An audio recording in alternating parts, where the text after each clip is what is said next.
सड़कों पर हिंसा, नेताओं पर हमले, ध्रुवीकरण की धधक, टोलाबाज और दंगाबाज जैसे जुबानी बम, सीबीआई का ममता बनर्जी की पार्टी के नेताओं पर शिकंजा तो बंगाल पुलिस के हाथों बीजेपी नेताओं की गिरफ्तारी।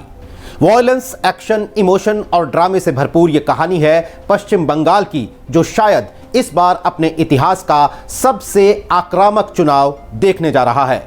नमस्कार, मैं हूं नीरज।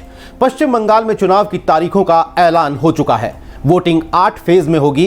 27 मार्च को पहले फेज और 29 अप्रैल को आखिरी फेज की वोटिंग और 2 मई को नतीजे आएंगे। यानी ये तय हो जाएगा कि लेफ्ट का गढ़ रहे बंगाल पर बीजेपी का ध्वज फहराएगा या फिर ममता बनर्जी तीसरी बार मुख्यमंत्री की कुर्सी पर बैठेंगी। लेकिन उससे पहले प्रचार में बीजेपी और ममता बनर्जी के बीच तू डाल डाल में पात पात का खेल जारी है। सबसे पहले देखिए पीएम नरेंद्र मोदी और सीएम ममता बनर्जी के इस जबरदस्त वार पलटवार को। सरकार की योजनाओं का पैसा टीएमसी के टोलाबाजों की सहमति के बिना गरीब तक पहुंच ही नहीं पाता। अगर किराए पर बिल्डिंग भी लेनी हो तो उसमें भी कट लगता है। এদের মুখে বড় বড় কথা শুনে পোষায় না।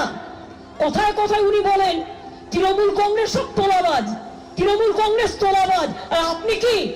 আপনি তো সবচেয়ে বড় দাঙ্গাবাজ, ধান্দাবাজ, তোলাবাজ। তোলা তো তাকে বলে যে 5 টাকা 10 টাকা তোলে, তাকে বলে তোলাবাজ। और যারা কোটি কোটি টাকা তোলে তাদের কি বলে? पीएम मोदी ने 22 फरवरी की हुगली रैली में पश्चिम बंगाल सरकार को टोलाबाज कहा। टोलाबाज यानी एक्सटॉर्शनिस्ट, वसूली करने वाला। तो 2 दिन बाद ममता ने पलटवार कर बीजेपी को दंगाबाज करार दे दिया। वार पलटवार का यह तीखापन कोई नई बात नहीं है। इसकी शुरुआत तो 2019 से ही हो गई थी, जब आम चुनाव में पश्चिम बंगाल में लोकसभा की 42 में से 18 सीट जीतकर बीजेपी ने सबको हैरान कर दिया था। उस वक्त बीजेपी ने नारा दिया था 2019 में हाफ, 2021 में साफ। अब वो 2021 आ चुका है और बीजेपी अपने उस नारे को पूरा करने में कोई कसर नहीं छोड़ना चाहती। इसीलिए पीएम मोदी समेत अमित शाह की अगुवाई में बीजेपी की टॉप लीडरशिप पश्चिम बंगाल में पसीना बहा रही है। लेकिन मुकाबला ममता बनर्जी से है। वो ममता बनर्जी जो अपनी हवाई चप्पल से सियासत की पथरीली जमीन का सफर तय करते हुए सत्ता के शीर्ष तक पहुंची हैं। साल 2006 के सिंगूर आंदोलन में मां, माटी और मानुष का नारा देकर उन्होंने बंगाल में 30 साल पुराने वामपंथी शासन की जड़ें खोखली की और 2011 में उसे उखाड़ फेंका। आक्रामक रवैया और जुझारूपन ममता में भी उतना ही है जितना पीएम मोदी या गृह मंत्री अमित शाह में। पश्चिम बंगाल में चुनावी हिंसा का इतिहास पुराना है, लेकिन फिर भी मौजूदा सियासी जंग में जिस स्तर की हिंसा हो रही है और बयानों में मर्यादा की सरहदें जिस अंदाज में टूट रही हैं, वो कई राजनीतिक विश्लेषकों को हैरान कर रहा है। देखिए, इसमें कोई शक नहीं कि पीएम मोदी और अमित शाह में छोटा बड़ा हर चुनाव जीतने की बराबर ललक दिखती है, लेकिन पश्चिम बंगाल को लेकर यह ललक जरा ज्यादा दिख रही है। आपको थोड़ा फ्लैशबैक में लेकर चलता हूं। लेफ्ट के किले बंगाल से लाल झंडा उखाड़कर भगवा फहराना बीजेपी की दिग्गज जोड़ी अटल बिहारी वाजपेयी और लाल कृष्ण आडवाणी का सपना रहा है। अब इस सपने को पूरा करने के लिए बीजेपी की मौजूदा दिग्गज जोड़ी मोदी और शाह मैदान में उतरे हैं।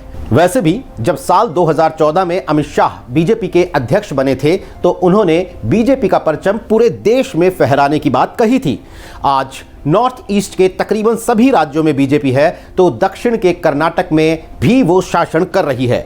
अब पश्चिम बंगाल बीजेपी के पाले में आ जाए तो पार्टी ताल ठोक कर कहेगी कि वो सिर्फ उत्तर भारत की पार्टी नहीं है, बल्कि पूर्व, पश्चिम, उत्तर, दक्षिण देश के हर तरफ पार्टी के फुटप्रिंट हैं।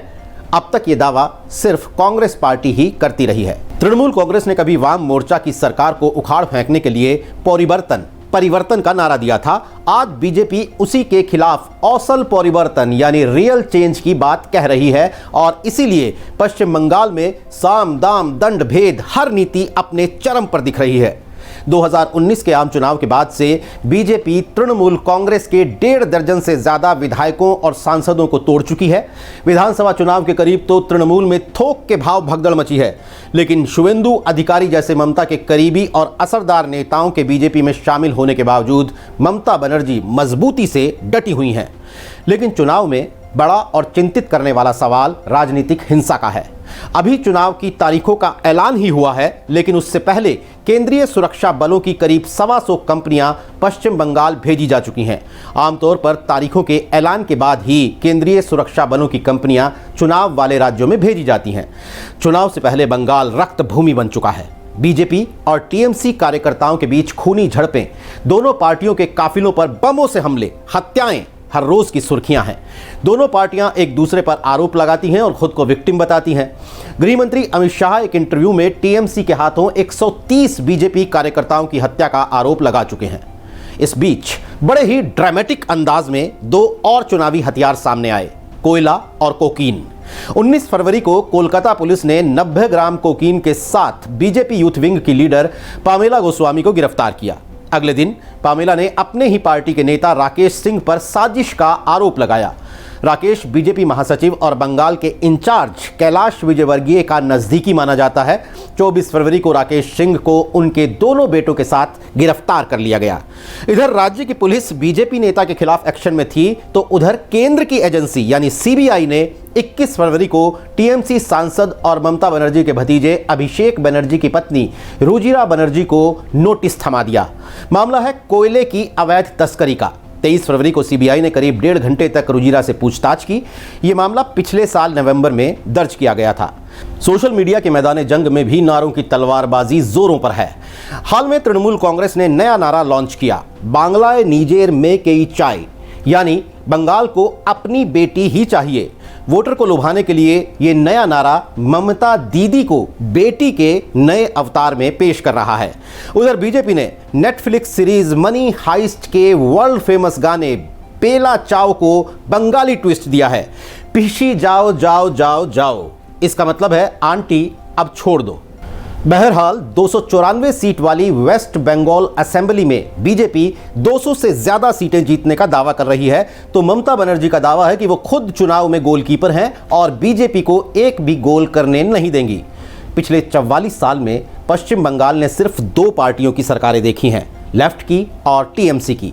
तो क्या पूरे देश से एक कदम आगे सोचने वाला पश्चिम बंगाल इस बार राइट टर्न लेकर बीजेपी की सरकार बनवाएगा, या फिर ममता का बांग्ला बनाम बहारी का नारा काम कर जाएगा?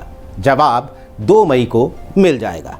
आपको यह वीडियो अच्छा लगा तो YouTube पर हमें सब्सक्राइब करें, न्यूज़ तक का फेसबुक पेज लाइक करें और तक ऐप को अपने मोबाइल फोन पर डाउनलोड करना ना भूलें।